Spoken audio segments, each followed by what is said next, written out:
ان الحمد للہ والصلاة والسلام علی رسول اللہ اما بعد قال اللہ تبارک و تعالی فی القرآن المجید والفرقان الحمید ونزعنا ما فی صدورهم من غل اخوانا علی سرر متقابلین، اور ہم ان کے دلوں سے کینہ اور بوجھ کو کھینچ لیں گے، اخواناً وہ بھائی بھائی بن جائیں گے، علی سرر متقابلین آمنے سامنے تختوں پر بیٹھے ہوئے ایک دوسرے کے ساتھ خوش گپیوں میں مصروف ہوں گے۔ سامعین محترم، میں اکثر گزارش کرتا ہوں کہ جید علماء کرام کی بہت بڑی تعداد موجود ہے، اپنے اپنے انداز میں وہ گفتگو کرتے ہیں۔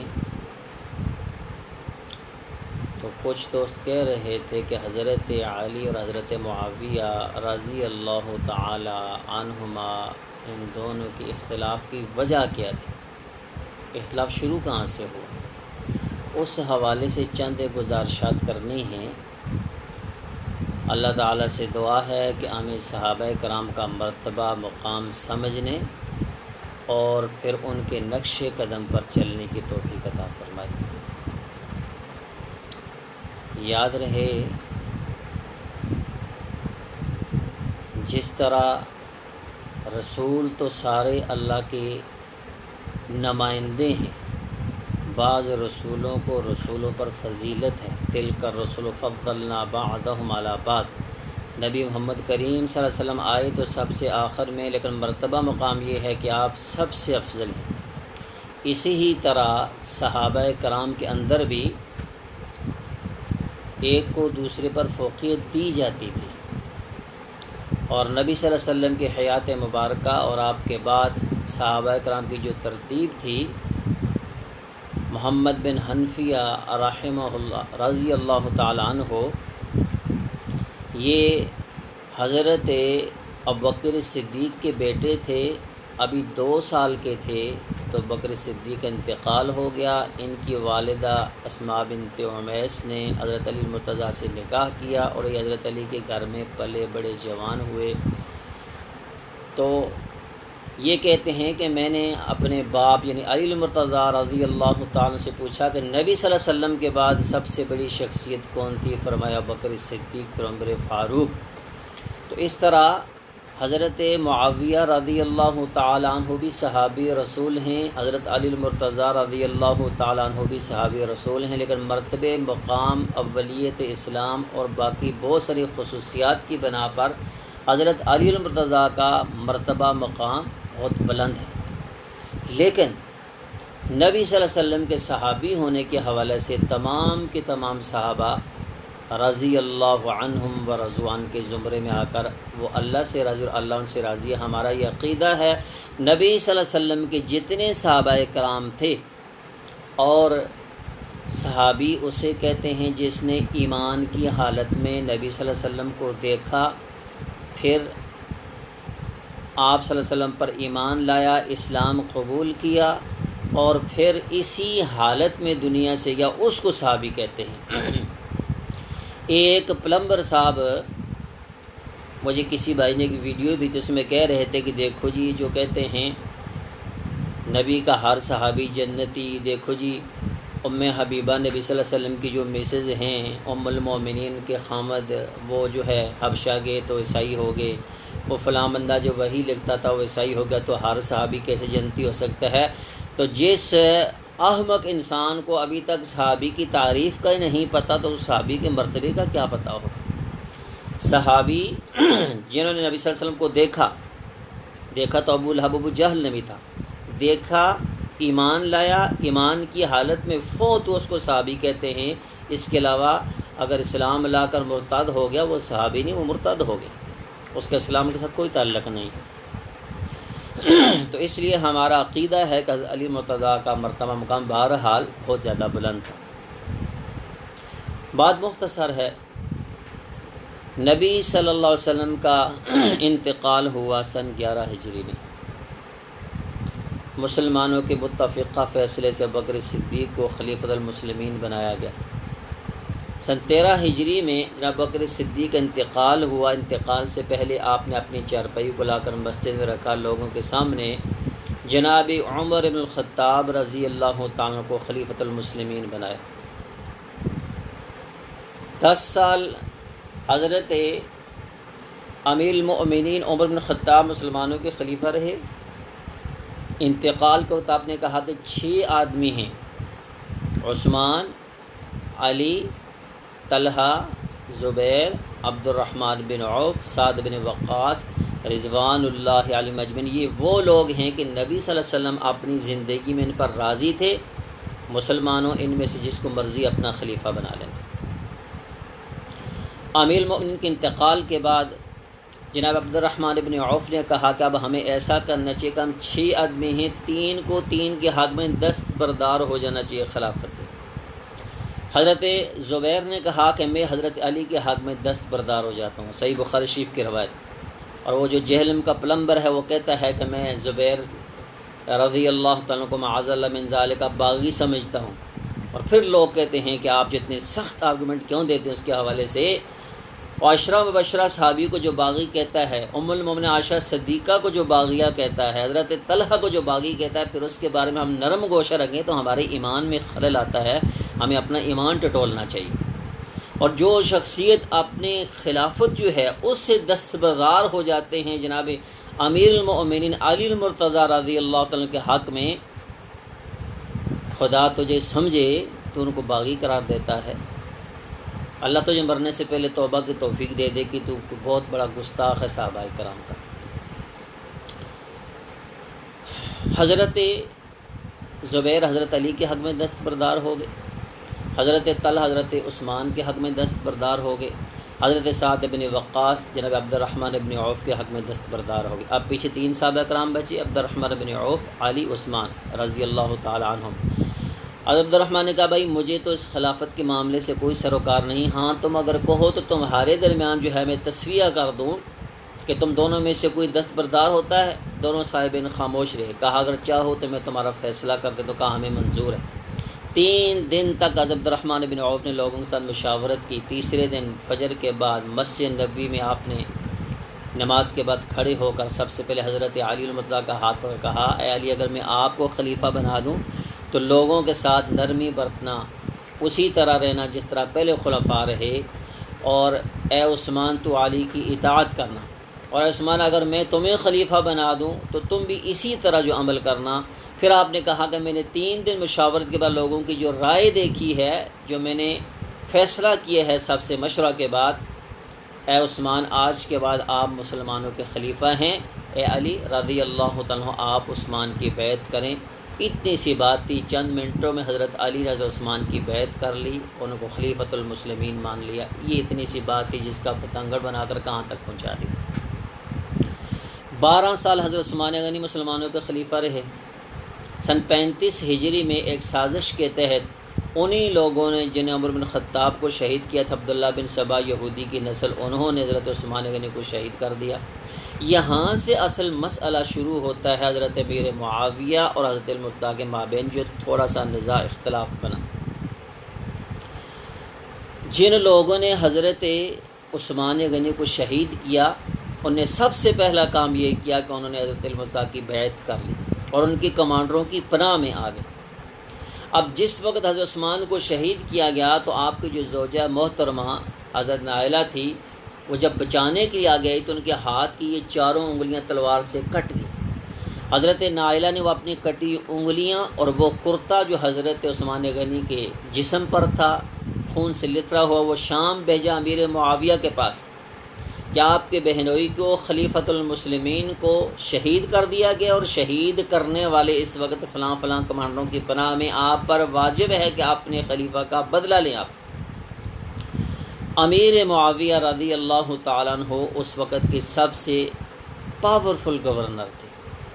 شام، مصر، فلسطین، لبنان، اردن، یہ سب آپ کی عملداری میں تھے۔ اور یاد رہے کہ ان کو گورنر حضرت عثمان نے نہیں بنایا تھا، ان کو گورنر ان شخصیت نے بنایا تھا جو 6 مہینے سے زیادہ کسی کو ایک جگہ ٹکنے نہیں دیتے تھے۔ جناب عمر بن خطاب 6 مہینے کے بعد ٹرانسفر کر دیتے، لیکن 10 سال اپنے دور خلافت میں حضرت امیر معاویہ کو حضرت عمر نے ایک سر منہ بھی وہاں سے نہیں ہلایا۔ ان کو اپنی اس ڈیوٹی پر قائم دائم رہنے دیا۔ ان کو پتہ تھا کہ معاویہ اس علاقے کے لیے اہل ہیں، قابل ہیں، لہٰذا آپ نے معاویہ کو نہیں چھیڑا اور نہ ہی ان کو کچھ کہا، بلکہ ان کی جو ہے وہ امارت پر، ان کی گورنری پر خوش رہے۔ اب حضرت معاویہ کے 3 طرح کے تعلق تھے حضرت عثمان کے ساتھ۔ سب سے پہلے ان کے قبیلے کے آدمی تھے، دوسرا وہ ان کے بہنوئی تھے، وہ کٹی انگلیوں میں ان کے سامنے تھے، تیسرا ان کے خلیفہ تھے۔ حضرت معاویہ کا ایک ہی مطالبہ تھا کہ جن لوگوں نے حضرت عثمان کو شہید کیا وہ آپ کے کمانڈروں کی پناہ میں ہیں، ان کو سزا دیں، میں آپ کی بیعت کر لوں گا۔ حضرت علی ایک جواب دیتے تھے، فرماتے تھے کہ حالات سازگار نہیں، جب حالات سازگار ہوں گے تو میں ضرور یہ کام کروں گا۔ یہ وجہ نزاع تھی جس وجہ سے صحابہ کرام کے درمیان جھگڑے ہوتے رہے، جنگ صفین مختلف جنگیں ہوئی۔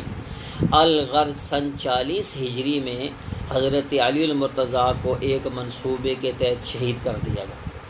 منصوبہ یہی ہوا، انہی خارجیوں نے یہ منصوبہ بنایا کہ معاذ اللہ من ذالک کہ فتنے کی جڑ 3 لوگ ہیں پورے عرب میں، علی، معاویہ، عمرو بن عاص، ان کو ختم کر دو اور مسلمانوں کو اپنے ہاتھوں میں کھلاؤ، جس طرح کا مرضی تم ان کے ساتھ سلوک کرنا چاہو۔ ایک مکمل منصوبے کے تحت 3 بندوں کو ایک ہی دن کے لیے تیار کیا گیا کہ آج ان تینوں کا قلع کما کر دینا۔ حضرت معاویہ کو جو مارنے کے لیے گیا، حضرت معاویہ کسی بشری ضرورت کی وجہ سے جو ہے وہ مسجد میں خود نماز نہ پڑھا سکے، یا ان کو جو ہے وہ مارا گیا، تیر جو ہے وہ خنجر لیکن وہ اوچھا پڑا۔ حضرت عمرو بن عاص کسی وجہ سے خود نماز پڑھانے کے لیے نہ آ سکے۔ حضرت علی جب مسجد میں انٹر ہوئے تو ملجم جو تھے، ابن ملجم ملعون، وہاں لیٹا ہوا تھا۔ آپ نے کہا نماز نہیں پڑھ رہے، کہا نماز پڑھوں گا۔ دوران نماز حملہ کی حضرت علی المرتضیٰ شہید ہو۔ اب جناب علی المرتضیٰ کی شہادت کے بعد حضرت حسن مسلمانوں کے خلیفہ بنے۔ حضرت حسن مسلمانوں کے جب خلیفہ بنے 6 مہینے تک کوفہ سے چلے، مدائن پہنچے، 250 کلومیٹر کا یہ علاقہ ہے، وہاں پر پہنچے لڑنے کے لیے امیر معاویہ کے ساتھ۔ وہاں جا کر دیکھا کہ ان کو محسوس ہونے لگا کہ یہ میرے جو دوست ہیں، میری فوج میرے ساتھ بے وفائی کرنے والی ہے۔ آپ نے کہا میں معاویہ سے صلح کرنا چاہتا ہوں۔ کہا شرائط کیا ہوگی؟ کہا شرائط کیا ہے؟ اس کو خلیفہ مان لوں گا، امیر مان لوں گا اور خلافت سے دستبردار ہو جاؤں گا۔ تمہاری کتابوں کے اندر لکھا ہوا ہے، تمہاری کتابوں کے اندر، شیخ مفید کی کتاب الارشاد کے اندر لکھا کہ شیخ مفید کوئی عام بندہ نہیں ہے جس کو 7ویں امام موسیٰ کاظم رحمہ اللہ کے مقبرے کے اندر دفن کیا گیا۔ وہ لکھتا ہے کہ مسلح پر بیٹھی ہوئی تھی، اپنے ہی بندے نے نیچے سے مسلح کھینچ لیا، فرمایا انت مذل المؤمنین، آپ امیر المؤمنین ہیں، آپ مومنوں کو ذلیل کرنے والے ہیں۔ یہی شیخ مفید لکھتا ہے۔ تو جناب حسن نے پھر تاریخی جگہ کہا مجھے یہ شک ہے کہ تم عین جنگ میں برادران یوسف ثابت ہو، مجھے پکڑو اور معاویہ کو جو ہے وہ بیچ دو، پھر 2 باتیں ہوں گی، یا تو معاویہ مجھے قتل کر دے گا، نواسہ رسول مارا جائے گا، یا معاویہ مجھے چھوڑ دے گا، تا حیات میں اس کے احسان مند رہوں گا۔ لیکن اگر تم لڑنا چاہتے ہو تو ہاتھ کنگن کو عارضی کیا، لڑ لیتے ہیں، کل میدان میں دیکھ لیتے ہیں۔ صبح میدان کارزار سجا، فوجیں آمنے سامنے ہوئی، حضرت حسن جو ہے آگے بڑھے اور صفیں درست کر رہے ہیں۔ تمہاری کتابوں میں لکھا، حوالہ ایک ایک ہمارے پاس موجود۔ اپنا ہی بندہ پیچھے سے نکلا، خنجر مارا، حضرت حسین کے کمر کو کاٹتا ہوا ران میں سے نکل گیا۔ فوراً واپس پلٹے، میدان میں آئے، مرم پٹی کر کہا جاؤ معاویہ کو کہو میں آپ سے صلح کرنا چاہتا ہوں، اور کہا آج میں اپنے نانا جان کی وہ پیشن گوئی پورے کروں گا کہ اللہ میرے اس سردار بیٹے کے ہاتھ پر 2 مسلمان جماعتوں کی صلح کروائے گا۔ رسول اللہ ناطق و صادق مصدوق اپنی زبان سے کہیں کہ 2 مسلمان جماعتوں کے درمیان صلح کرواؤں گا، اور تم کہتے ہو معاذ اللہ من ذالک معاویہ فلاں تھے، معاویہ فلاں تھے۔ کہا صلح کروں گا، میری چند شرطیں ہیں۔ حضرت معاویہ نے کہا جی جو شرط آپ لکھتے ہیں مجھے منظور ہے۔ تاریخ کا سب سے پہلا بلینک چیک جو ہے، بلینک چیک یہ ہوتا ہے کہ بندہ چیک پر سگنیچر کر دے، رقم اگلا جتنی اپنی مرضی سے نکلوا دے۔ سب سے پہلا بلینک چیک تاریخ میں حضرت امیر معاویہ نے کاٹ کر جناب حسن کی طرف بھیجا۔ حضرت حسن نے چند شرائط لکھی، ان میں پہلی یہ تھی کہ یہ تو میرے ساتھی بے وفا ہیں لیکن میں بے وفا نہیں ہوں۔ میرے ساتھیوں کو جو میرے ساتھ جنگ میں شریک رہے ان کو کچھ نہ کہا جائے، کہا منظور ہے۔ دوسرا فرمایا کہ 1,00,000 روپیہ سالانہ میرا خرچ مجھے مدینہ طیبہ میں پہنچنا چاہیے، کہا یہ بھی پہنچے گا۔ معاویہ معاذ اللہ من ذالک کا غیر مسلم تھے، باغی تھے، تو اہل بیت کے سب سے بڑے فرد ان سے 1,00,000 روپیہ سالانہ لے کر کس طرح حرام کمائی کھا رہے تھے۔ معلوم ہوا کہ وہ معاویہ کو اس طرح نہیں سمجھتے تھے جس طرح آج لوگوں نے سمجھانا شروع کر دیا۔ فرمایا تیسری بات یہ ہے کہ مجھے باحفاظت مدینہ طیبہ پہنچایا جائے۔ سارے معاملات طے ہو گئے، لیکن اس سے پہلے کیا کیا؟ حضرت حسن نے رضی اللہ تعالیٰ عنہ نے جناب امیر معاویہ رضی اللہ تعالیٰ عنہ کو اپنے کوفہ کے اندر مرکزی مسجد میں بلایا، مسجد علی المرتضیٰ کی، ممبر علی المرتضیٰ کا، شہر دارالخلافہ علی المرتضیٰ کا رضی اللہ تعالیٰ عنہ، ان کی مسجد پر ان کے ممبر پر بٹھا کر سب سے پہلے بیعت کی۔ فرمایا حسین اٹھو بیعت کرو، حضرت حسین نے بیعت کی۔ اس کے بعد قیس بن سعد وہ کمانڈر تھے، چیف آف آرمی اسٹاف تھے، ان کی طرف دیکھا حضرت حسین نے تو وہ کچھ تھوڑا پس و پیش کر رہے ہیں۔ حضرت حسین نے کہا قم فبائی فینو امامی، اٹھ جو ہے بیعت کر، یہ میرے امام ہیں۔ اہل تشیع کے ہاں یہ عقیدہ ہے کہ جس طرح ہمارے ہاں نبی معصوم عن الخطا ہوتے ہیں، اسی طرح ان کے ہاں امام معصوم عن الخطا ہوتے ہیں، ان سے کوئی غلطی نہیں ہو سکتی۔ تیرے 2 امام معصوم عن الخطا حضرت امیر معاویہ کو اپنا امام مانے اور تو کہتا ہے کہ معاویہ فلاں تھے معاذ اللہ من ذلک، یا پھر اپنا عقیدہ تبدیل کر لے کہ امام معصوم عن الخطا نہیں ہوتے۔ اگر عقیدہ تیرا یہی ہے پھر یہ کیوں نہیں کہتا کہ حضرت حسن امام اول، حضرت حسین امام ثانی نے جناب امیر معاویہ کو خلیفۃ المسلمین اور اپنا امیر مانا۔ سن 40 ہجری میں یہ معاہدہ ہوا، صلح ہوئی۔ سن 47 ہجری میں حضرت حسن کا انتقال ہوا، اس وقت تک آپ امیر معاویہ رضی اللہ عنہ کو اپنا خلیفہ، اپنا امیر مانتے تھے۔ 47 ہجری میں جب آپ انتقال ہوا تو آپ کی کتاب میں لکھا تحرکت الشیعۃ بالعراق، ہم یہ نہیں شیعہ کہتے، ان کی اپنی کتاب ان کے لیے لفظ لکھا ہوا ہے کہ عراق کے اندر اس گروہ نے حرکت کرنا شروع کی کہ حسین بیعت تو جو ہے وہ حسن نے کی تھی، ان کا تو انتقال ہو گیا، آپ آئیں بیعت توڑیں۔ کہا نہیں، میں نے معاویہ کو اپنا امام مانا ہے، میں نے معاویہ کے ہاتھ پر بیعت کی ہے، تا دم مرگ میں اپنی بیعت نہیں توڑوں گا۔ سن 40 ہجری سے لے کر سن 60 ہجری تک حضرت امیر معاویہ مسلمانوں کے خلیفہ رہے، حاکم رہے، امیر رہے۔ سن 40 ہجری سے لے کر سن 60 تک 20 سال کے اندر کوئی مائی کلال مسلمانوں میں ایک رتی برابر بھی اختلاف بتائے۔ حضرت امیر معاویہ کی شان کے لیے یہ ہے کہ سب سے پہلے رسول اللہ نے کہا اللہ معاویہ کو ہادی اور مہدی، ہدایت دینے والا اور ہدایت یافتہ بنا لے۔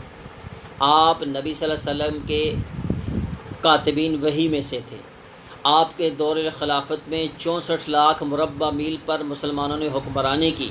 آپ کے دور خلافت میں سب سے پہلے بیری بیڑا جو بنایا گیا، آپ ایک مدبر مصلح اور بہترین قسم کے حکمران تھے۔ آپ کو پہلے امام جناب امام حسن، آپ کو دوسرے امام جناب امام حسین نے کہا یہ ہمارے امام ہیں، ہمارے امیر ہیں، ان کی اطاعت کی۔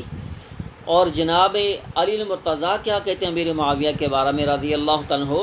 آج کہتے ہو کہ فلاں ہوا فلاں ہوا، تمہاری اپنی کتاب نہج البلاغہ کی شرح ابن میسم نے لکھی، جلد نمبر 5 صفحہ نمبر 192 پر لکھا ہوا ہے لا نستزیدہم فی اللہ بالایمان والرسالہ، میرا اور معاویہ کا اللہ پر ایمان برابر، میرا اور معاویہ کا رسول اللہ کی تصدیق پر ایمان برابر، ہم دونوں برابر اس معاملے میں، کوئی اونچ نیچ نہیں۔ بات صرف الامر واحد و بات صرف ایک ہے، وہ ہم سے عثمان کے خون کا مطالبہ کر رہے ہیں لیکن ہم اس سے بری ہیں۔ ہم بھی یہی کہتے ہیں کہ حضرت علی مرتضیٰ کے اس میں کوئی ہاتھ نہیں تھا، باغیوں نے اپنے پروٹیکشن کے لیے، اپنے تحفظ کے لیے آپ کے ہاتھ پر بیعت کی، آپ کو خلیفہ مان لیا صرف بچنے کے لیے، لیکن آپ جو ہے مصلحت کے تحت ان کو قتل فی الحال نہیں کر سکتے تھے۔ پھر آپ نے ان کا کلا کما بھی کیا، بہت ساروں کو جو ہے وہ راستے سے ہٹایا بھی۔ عرض کرنے کا مقصد یہ ہے کہ امیر معاویہ رضی اللہ تعالیٰ کوئی عام شخصیت نہیں تھے۔ آپ قرآن کی آیت پڑھتے تھے وَنَزَعْنَا مَا فِي صُدُورِهِم مِّن غِلٍّ إِخْوَانًا عَلَىٰ سُرُرٍ مُتَقَابِلِينَ، کہ مجھے اللہ پر یقین ہے کہ یہ جو آیت ہے یہ اس کے مصداق میں اور علی المرتضیٰ ہوں گے۔ قیامت کے دن اللہ ہمارے دل میں جو تھوڑی بہت قدورت بھی تھی اس کو دور کر کے ہم کو بھائی بھائی بنا کر آمنے سامنے اٹھائے گا۔ صحابہ کرام کے بارے میں زبان درازیاں کرنا، صحابہ کرام کے اوپر طعن و تشنیع کرنا، صحابہ کرام کی ذات کو جو ہے وہ تنقیص کا نشانہ بنانا، یہ اپنے ایمان میں خلل ڈالنے والی بات ہے۔ اذا رأیتم الذین، کہ امام ابو ذر رازی کہتے ہیں کہ جب تم کسی ایک انسان کو دیکھو ینتقص احد من اصحاب رسول اللہ صلی اللہ علیہ وسلم فعلم انہ زندیق، جو نبی صلی اللہ علیہ وسلم کے صحابہ میں سے کسی ایک کی بھی گستاخی کرتا ہے جان لو کہ وہ زندیق ہے۔ کیوں؟ قرآن بھی حق ہے، رسول بھی حق ہیں، نہ ہم نے قرآن اترتے دیکھا نہ ہم نے رسول مکرم کو دیکھا، یہ قرآن یہ رسول اللہ کی رسالت ہمیں ان صحابہ کرام کے توسط سے پہنچی، اور یہ ہمارے جو گواہ ہیں ان کو جب کمزور کرنا چاہتے ہیں، لہٰذا وہ سب سے زیادہ اس چیز کے لائق کہ ان پر لعن طعن کی جائے، وہ زنادقہ ہیں، وہ اصحاب نبی صلی اللہ علیہ وسلم کی شان میں گستاخیاں کرنے والے ہیں۔ اور اللہ قرآن میں فرماتے ہیں لیغیظ بہم الکفار، صحابہ کرام کے تذکرے کے وقت سوائے کفار کے چہروں پر پریشانی کے اثار آتے ہیں، صحابہ کرام کا تذکرہ کر کے صرف کفار کو غیظ و غضب آتا ہے، صحابہ کرام کا تذکرہ کر کے جو ہے جو لوگ غصہ کرتے ہیں، جو صحابہ کرام کی شان میں تنقیص کرتے ہیں، ان کا اسلام کے ساتھ کوئی تعلق نہیں ہوتا۔